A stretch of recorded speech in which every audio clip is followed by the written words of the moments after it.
Briefly Today News, June 16, 2026. Deal terms on Israeli withdrawal. An initial agreement between the United States and Iran to extend their shaky ceasefire is getting closer to a formal signing. The agreement, signed electronically on Sunday, is meant to provide a meaningful truce in the months-long war. A planned reopening of the Strait of Hormuz is at the core of this deal. However, there are still lingering questions over the fate of Tehran's nuclear program and the offensive by Israel in Lebanon. Let's bring in Mona Yacoubian. She's the director and senior advisor for the Middle East program at the Center for Strategic and International Studies. Mona, great to be with you. This agreement is, as they're calling it, is a memorandum of understanding, their words. So what can you tell us about this agreement, and how close could this get us to actually having a concrete deal to end the war? Great questions, Elizabeth. The bottom line is we don't know yet what's in the MOU because it hasn't yet been made public. And so a lot of uncertainty about the specific details of the document, which is reportedly quite brief.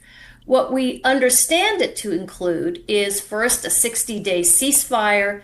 Second, very important, the reopening of the Strait of Hormuz.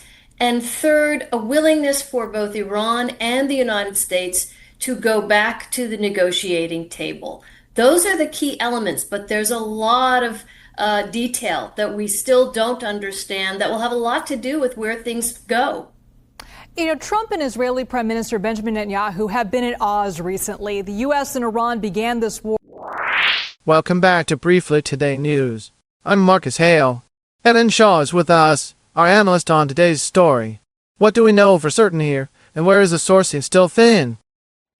The data shows that Iran's foreign minister has stated Israel must withdraw troops from Lebanon as part of a pending deal with the U.S., but this claim remains unverified.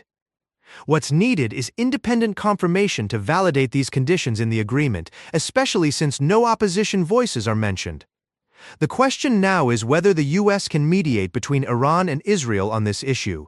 Independent verification matters here given the high stakes, as regional stability could be significantly impacted by the outcome of these negotiations. How should we place this in a wider regional and historical picture?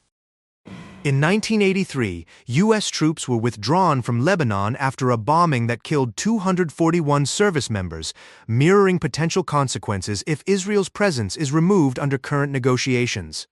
This withdrawal underscores how significant such a move would be in terms of regional stability and sovereignty. Still, the underlying drivers are complex. Both Iran and Israel seek to assert influence over Lebanon, with the U.S.'s recent involvement with Netanyahu suggesting potential alignment or conflict in these talks.